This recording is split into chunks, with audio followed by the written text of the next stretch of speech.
وہ آلدو ایران جو پوری کر رہا تھا وہ صرف 13% تھا چائنا کی ریکوائرمنٹ. ٹھیک ہے 4% دنیا کا آئل ایران کنٹرول کر رہا تھا, اور آج آپ دیکھیں ڈائریکٹلی یا انڈائریکٹلی 20% ایران کے کنٹرول میں ریموٹ. کس کو وہ جانے دے رہا ہے, کس کو نہیں جانے دے رہا.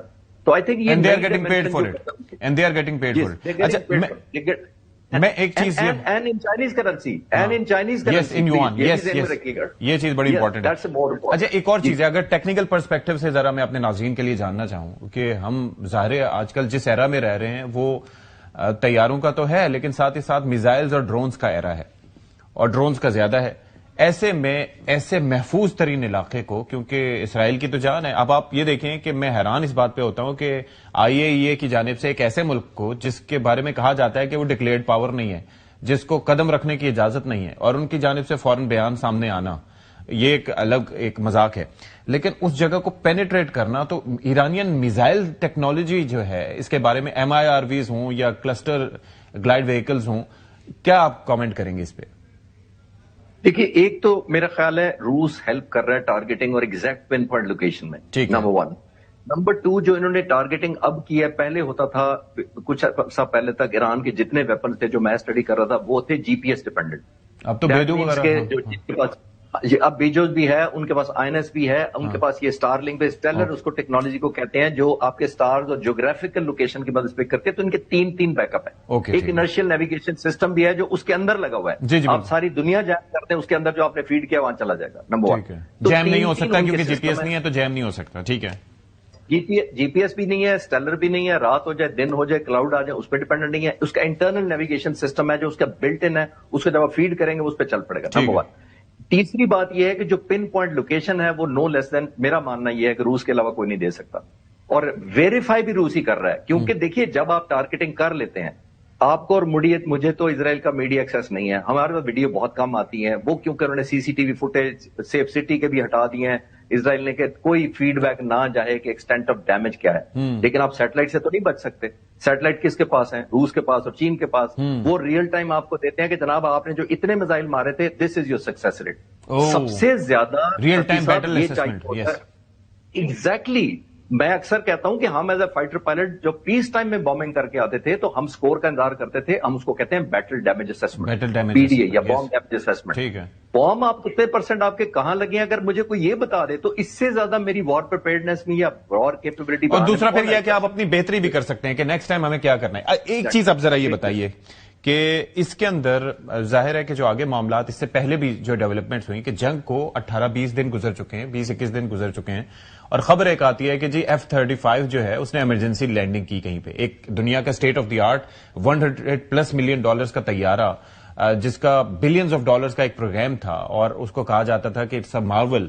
F-22 رابٹرز تو انہوں نے کسی کو دیے نہیں, وہ تو الگ ہی ایک بیسٹ آف مشین ہے, لیکن یہ بھی بڑا ٹاؤٹ کیا جاتا تھا. اب اس کو ٹارگٹ کیا, گو کہ وہ تباہ نہیں ہوا, لیکن لوگ جو ہے وہ سمجھتے نہیں ہیں کہ یہ اٹ سیلف اتنا امپورٹنٹ ہے کہ جو ریڈار پہ نہیں دیکھا جا سکتا, جو اس کی اپنی ایک بیٹل فیلڈ انٹیگریشن بھی اس کی اپنی ہو سکتی ہے, اس کو نشانہ بنایا گیا, یعنی کہ ٹریس کیا گیا, ٹریک کیا گیا, لاک کیا گیا, اس کے بعد میزائل فائر کیا گیا, اس سے جتنا بھی ڈیمیج ہوا مطلب وہ تو ہو گیا. کتنا امپورٹنٹ ہے اور کتنا سگنیفیکینٹ ہے؟ انتہائی امپورٹنٹ ہے. آئی تھنک یہ سب سے لوڈڈ کوشچن شاید آخر میں آیا ہوگا.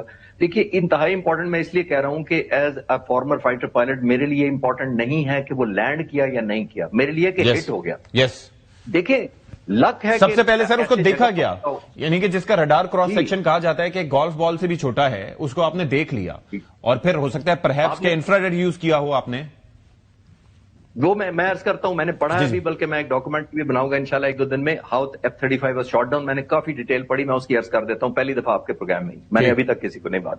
دیکھیے بنیادی طور پر آپ نے کہا کہ امپیونٹی نہیں ہے اس جہاز کو, پہلی تو یہ انوینسیبل اب نہیں رہا.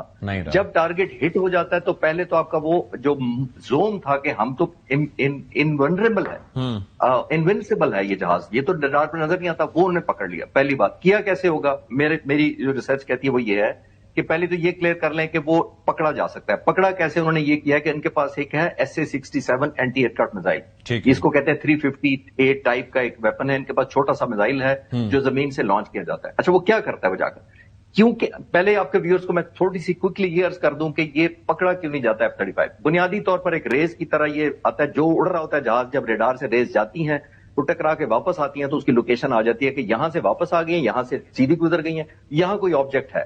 تو اس طرح نارمل کنونشنل جہاز جو پرانے ہوتے تھے 4 جنریشن 3 جنریشن وہ ڈیٹیکٹ ہو جاتے تھے. یہ کیا کرتا ہے کہ جب ریڈیشن آپ فائر کرتے ہیں ان کے اوپر یا سینڈ کرتے ہیں تو یہ ابزارب کر لیتا ہے ان کو یا ڈیفلیکٹ کر دیتا ہے، تو اس ریڈار کو یہ ریز واپس نہیں جاتی. جب وہ واپس نہیں جاتی تو آپ کو لگتا ہے یہ خلا ہے، یہاں پہ کچھ بھی نہیں ہے، تو اس کا مطلب ہے کوئی آبجیکٹ نہیں ہے. ایسے ہی ایران نے اس کو کمپنسیٹ کیسے کیا ہے، انہوں نے SA-67 فائر کرتے ہیں، یہ سب سونک ایک ہے، یہ مکس انہوں نے بنایا ہے drone and anti aircraft. That means suicidal drone just like Shahed. یہ ہوا میں جا کر لوئٹر کرتا رہتا ہے. ایک چیز اسٹیلتھ جہاز کی آپ نہیں بچا سکتے وہ ہے انجن کی ہیٹ. اس کا کچھ نہیں علاج نکلا ابھی تک. جب وہ ہیٹ نکلتی ہے تو یہ ڈرون پک کرتا ہے کہ یہاں پہ IR سگنیشن انفرارڈ ریڈیشن کوئی آ رہی ہے تو میں اس کو لاک، اس کی لوکیشن نیچے بھیجتا ہے کہ جناب یہاں پہ ایک اس ایریا میں انفرارڈ ریڈیشن ہے.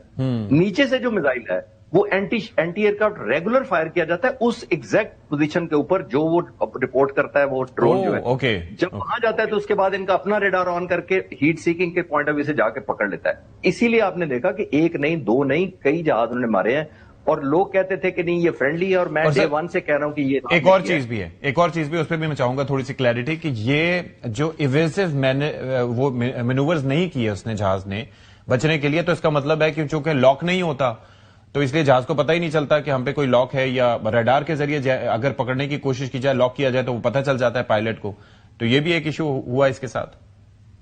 بنیادی طور پر ستی صاحب ہوتا کیا ہے کہ فائٹر پائلٹ کو جب یہ وارننگ ملے، بالکل آپ نے ٹھیک کہا، میں اس کو سپورٹ کرتا ہوں فردر، کیونکہ یہ ریڈار لاک ہے نہیں اس کے اوپر، یہ ریڈیشن پر آ رہا ہے، ہیٹ کے اوپر آ رہا ہے. تو پائلٹ کو وارننگ اس طرح نہیں ملتی جس طرح ریڈار کی ریڈیشن کے خلاف ملتی ہے کہ آپ کو کسی نے لاک کیا. پہلی بات تو یہ.